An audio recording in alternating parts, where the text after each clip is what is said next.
What's up, everybody? Welcome to another episode. What we're going to do today is introduce you to one of my mentors, Josh Park. We're in his clinic, Motion PT, which is going to be in Manhattan on 42nd and Madison. He's someone that I look up to, someone that I really go to for advice, especially about PRI.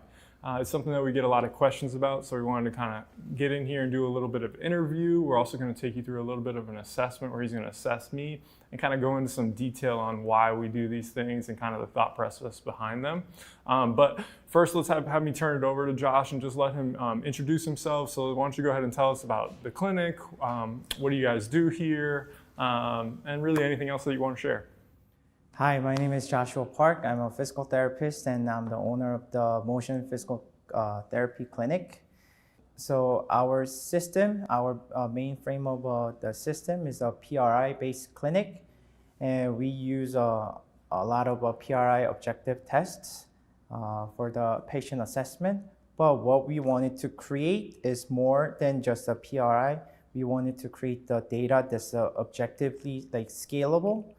That's why we have all this system. For instance, we have this X body, which shows up analysis of the patient, the external skeletal structure, so that we can see how this person is, how much imbalance or asymmetry this person has. And also to assess the internal cellular health, we have a InBody 770, which is a medical grade of the body composition analyzer. It shows your fluid level, like muscle, like weight and fat tissue level, and then most importantly, the inflammation. And lastly, we have one more main test that we do, which is a stress test of the autonomic nervous system by assessing heart rate variability. Based on that, we see whether this person is in the state of a sympathetic or parasympathetic system. And along with all this objective data, we go into the PRI, the measurement, and then we set the personalized care system for each individual. Awesome. Yeah, and I was actually able to go through that stuff, which is really, really cool. I actually did really well on the stress test, which I was pretty happy about. So it was really cool to see all this stuff. And if you're coming to New York, I highly suggest definitely checking it out. So in terms of the PRI, what are some of the kind of the questions that I get asked a lot, or even just what are some of the light bulb moments that you had? What are some of the things that PRI does that really stand out against other systems? So one thing that PRI stands out is for sensory awareness by feeling, sensing the reference points. Nowadays, a lot of PT, like physical therapists, whether it's a physical therapist or the personal trainers or any trainers, there are so many systems out there and really looking really cool moves, but it's really at the end, it's not about the movement, what kind of style, but it's how much this person, the client or patient, be able to sense what they're doing. And what PRI helped me the most is to be able to find those reference points and shift the patient into that point and be able to still move the same thing without losing those contexts, so that the person can fully facilitate whatever muscle chain and the neural chains that needs to be facilitated, and whatever that's needs to be inhibited can be shut down.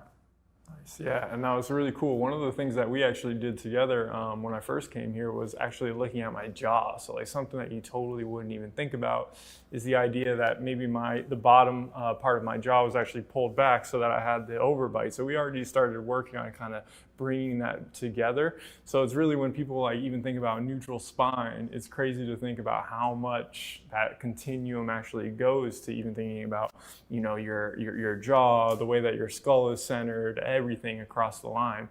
So what would be some of the reference points that you see people often missing? I think one of them would be kind of your left heel is something that you commonly see. What are some other things that you commonly see? So there are 5 main reference points that I assess. One is obviously left heel and right big toe, and also I assess their sit bones, whether they be able to sense left sit bone versus right sit bone, and the other one is senses on the fingertips. And people who has a right BC has a lack of sensation on the inner palm on the left side, have a hard time feeling the be able to maintain the left outer the palm. Also, the other one is vision, occlusion, and sinuses, the nasals, and yes. It's crazy. There's so many levels to it. I can definitely speak firsthand to that. And really what's cool, I think from a training perspective, even if you're not going to get to the level of mastery that he's doing, for example, I don't know how much someone that's just a regular trainer is going to be going into working on someone's jaw or neck, but just to understand that it's actually a big thing that can be a defining factor, and you would have to refer out, but even just being aware of it has been huge for me, and just conceptualizing it. One of the other things that's happened a ton for myself is while Josh is talking about some of these things, I'm visualizing clients that I've seen with these issues where they're not able to get their pressure there and they're stuck on the side and their wrist is bothering them, or they're always in that knee over there and they're never able to sit back and feel their left hamstring. So that's one of the things that actually drew me to PRI and started asking and looking for mentorship from people like Josh, because these things have come up so much that I couldn't ignore them anymore. And then I found that he was able to articulate why they're happening. And there's a whole entire system of, I can't even count how many courses that you've done on that. So it's really cool to see that all come full circle. So why don't we actually just go ahead and get into the table testing? We'll kind of go through that, and that way I'll ask you some questions and we'll get into detail on that. Sound good? Sure. Awesome. Hi guys, so I'm going to show you guys the 5 or 6 the assessment the PRI assessment that I use to everyone, whether the patient coming with a neck pain, shoulder pain, foot pain, whatever pain it is. I just do this 5, 6 tests to everyone to see what kind of pattern this person is stuck into. First thing that we're going to test is a straight leg raise. Okay? So the right side, I stop when I start to feel the resistance. And right side, he has no issue. Yeah? And when I go on the left side, as soon as I start right here, do you feel the resistance? Yes. So, about 45 degrees, there's a resistance. And second test from the same position. So, keep shoulder in the elbow, 90 degrees. And right around here. Feel the restriction. Okay. And then, same position, we do. Could you scoot over towards me a little bit? Right there. Good. And then, external rotation, right around here. Okay. And then, can you come towards me? Okay. And horizontal abduction on this side. You're gonna see all this. Okay, right here. Okay. And then, let's check the other side. So we're gonna start with the horizontal abduction first. We're gonna check legs. Right around here.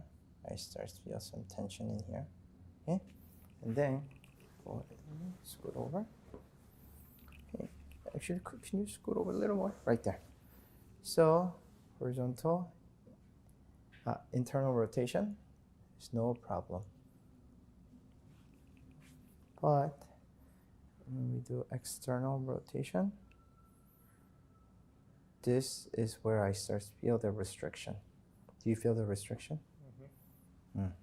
Okay. And then the next test, I want to do an over test. So could you scoot over the inside? Turn around. Good. So keep your hips, knees. Can you come towards me a little more? Perfect.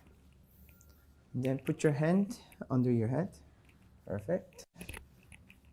Scoot over right there. Relax.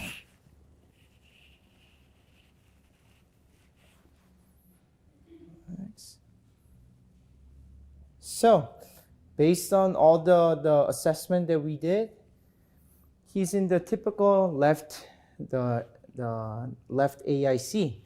But this over test, when we do it, it blocked everything. It comes out as a negative. What does that indicate? I know. Let's actually test the right side. The right side, lock it, relax. Yes, both sides is negative. So if his body, everything was neutral and this is a negative, that's a good sign. But all other signs shows he has a typical left AIC pattern. But the left adduction drop test, over test, was negative. That indicates his hip ligaments has been compromised from, I don't want to, I love FRC stuff, but the limitation that I see in the FRC, they emphasize so much on the end range cars, but they don't understand the putting the pelvis into the right position. Meaning they can do all the hip cars, IR, ER, but if the pelvis is not in the right position, what's gonna happen? They have to compromise something for him, which is a hip ligament, has been compromised. So everything on his hip capsule got a little loosened up. That's why his adduction drop test came out to be a negative. In the case like Ian, who has compromised the ligaments, in PRI, we call this term called the ligamentous muscle, meaning muscles that holds the internal and external rotation needs to be strengthened more than other people, so that the muscles can act like a ligaments to hold the hip, the femur into the acetabulum in the right place. Okay, all right. So let's have you lie on your back. Now we know he has a limited single leg raise on the left side, internal rotation limitation on the right side, limited horizontal abduction on the left side. And next thing we have to check is whether this is a mechanical tension, which means whether this muscle got tight from the overuse, or is it neurological tension. The easy way to assess is by using a color lens. So cranial nerve, ocular nerve is so powerful the way we perceive the world through our eyes. So by we just changing the colors in the eyes, the brain accept it as and then whether it's upregulate or downregulate the sympathetic or parasympathetic system. So we're going to use is a purple lens. And we're gonna do the exactly same test and see if the test result is changing. Okay? So can you bend your knees? Perfect. So first, actually, could you scoot over a little more? This side. Perfect. So first thing we're gonna test is IR. So before and now, be able to go all the way down, and to make sure shoulder and elbow is in the same level. Then we go down. There's no resistance at all. Do you feel anything? Nothing. Okay. Now, this was already fine, but let's go back to the other side.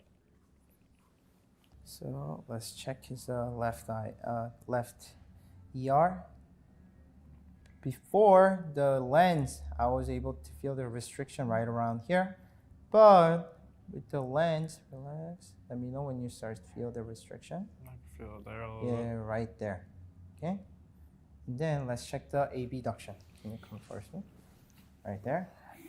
Relax. Can you see the abduction drop significantly improved just by a lens? Okay. And let's go back to center. Let's check his single leg raise. So before the lens, before the glasses, I felt the tension right around here, but I don't feel anything right now. And let me know when you start to feel it. I can feel it there. Yeah, so right there. So just by putting the lens, his range of motion significantly improved. But this one is not the treatment. We just wanted to confirm whether this person has a neurological tension or mechanical or muscular tension. Obviously, Ian has a neurological tension. And we can use so many different ways to assess whether it's a neurological or muscular. So, Ian, can you take the glasses off? So with the typical left AIC pattern, we say one side is stronger than the other. And in terms of the ocular, in the typical left AIC pattern, our right orbital is way more hyperactive than the left side. So we're going to block his right eye to inhibit his right ocular, so that we can inhibit his left brain, so that he can maximize or facilitate the right brain activity. So can you just put this? Right. And thinking about inhibit is just another way of saying like shutting off, right? Yes. Down-regulating, yes. turning off. Down-regulate, perfect, yep, exactly. And then lift your butt. Now just by blocking his right eye. Relax. Some people say, this is all like BS, So what we're going to do is we're gonna block his left eyes and see if anything changes. So what we did by blocking his left eyes, we just make it left AIC pattern more dominant. Right here. Do you feel it? It got even worse because we just upregulated his pattern. So some people think it's all gimmick, but this is a power of the neurology. Just by able to shutting up the one reference points and facilitate the other side, our neurological tension just changes instantly. So this again is not the treatment. Now from this we have to go to what is the root of this cause. What is the neurological tension? For him, definitely it's not a rib cage. If his rib cage was externally rotated and he had a wide ZOA, then we will say we need to work on his breathing, open up the posterior mediastinum and posterior pelvic tilt, engage the hamstring. But as you can see from his ISA angle, this is pretty perfect, like 90-degree angle, right? This is perfect. So it's definitely not the breathing issue. So then when I saw Ian, one thing that I noticed is that he has, if you look at his chin is slightly protruded. That means, can you open up your mouth and bite your teeth? And if you look at it, can you get a little closer? I can take this off too. He has the open bite, meaning the front teeth, top teeth, is not touching the bottom teeth of the bottom teeth. That's why what's happening is his brain is trying so hard to find the ground. When we think about the grounding, we think about only from the feet.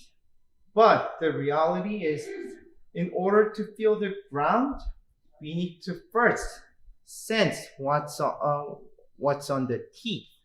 Ian's jaw. So if you look at Ian's jaw, the mandible teeth are protruded, meaning he has an open bite from if you look at it from the bottom to top view.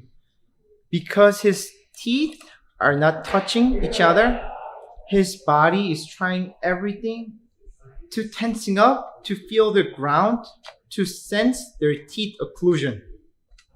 So what we're going to do, so his treatment is to focus on restoring the position of the jaw by restoring his cervical spine.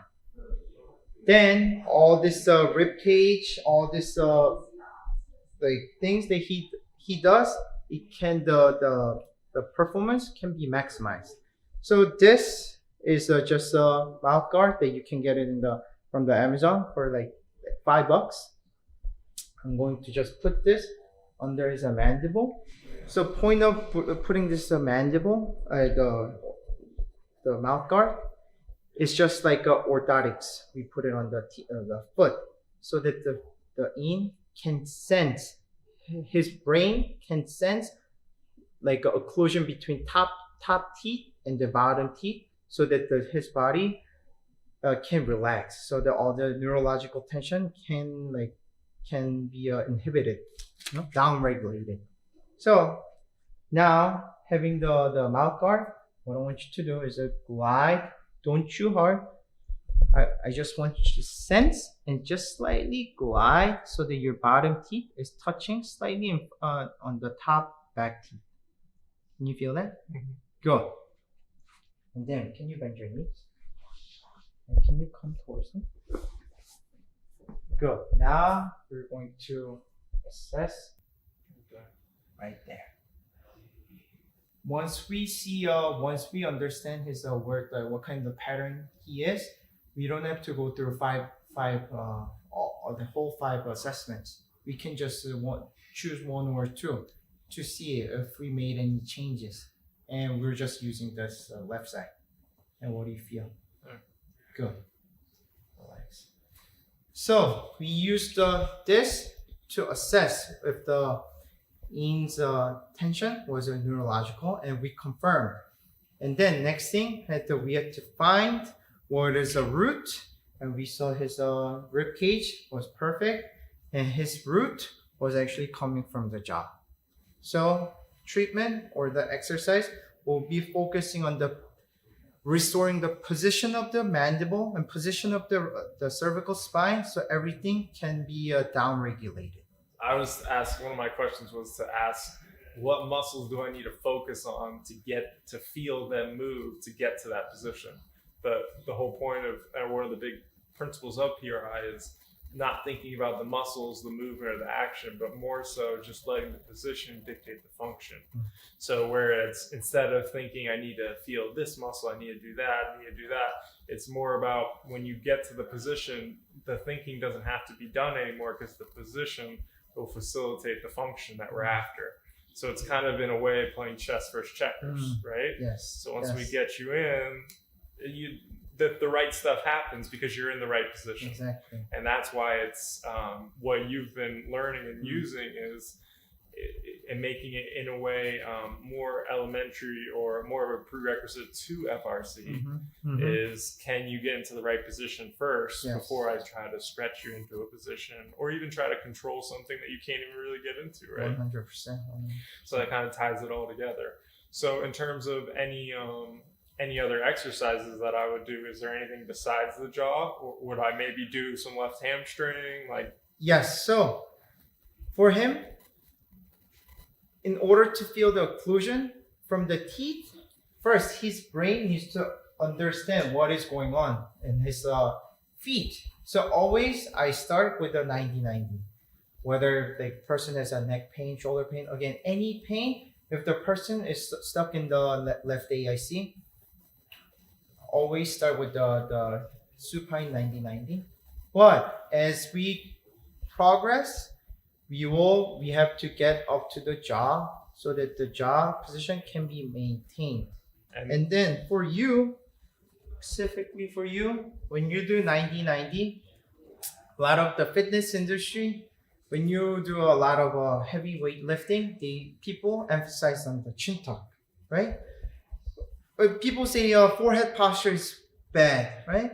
But not many people know that chin tuck also is sometimes it's even worse than the forehead posture, because whether you're doing a forehead posture or doing a chin tuck, you're compromising cervical spine, the lordotic curve of the cervical spine. Now, by him sensing the teeth coming forward, be able to protrude the mandible, we're opening and we're inhibiting his the muscles that's pulling his jaw, right?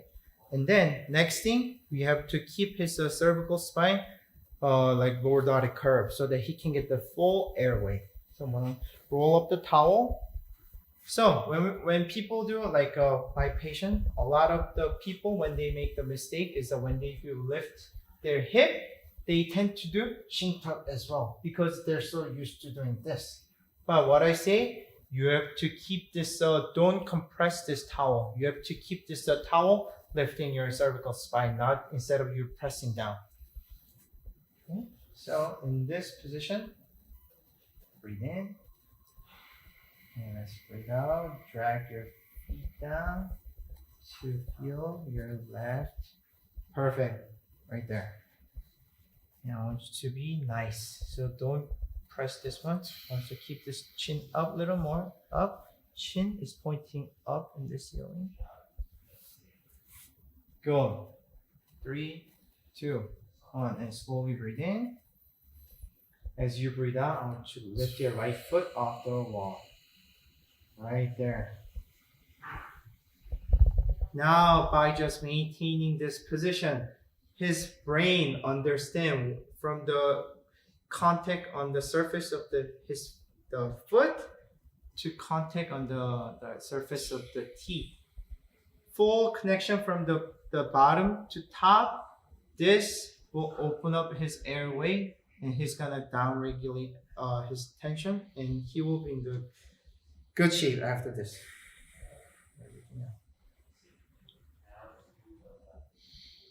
And relax. Yes. Yeah, it's feeling bad.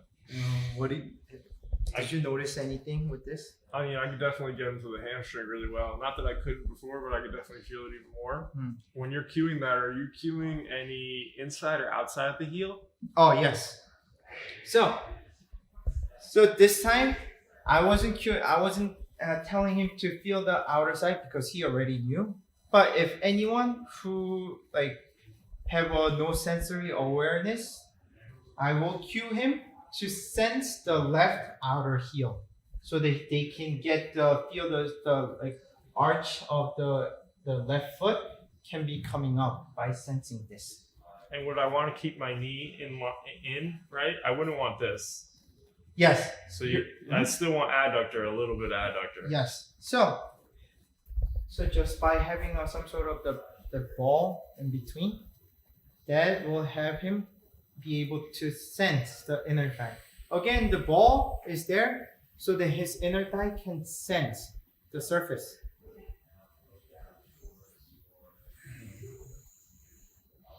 And what about here and then here?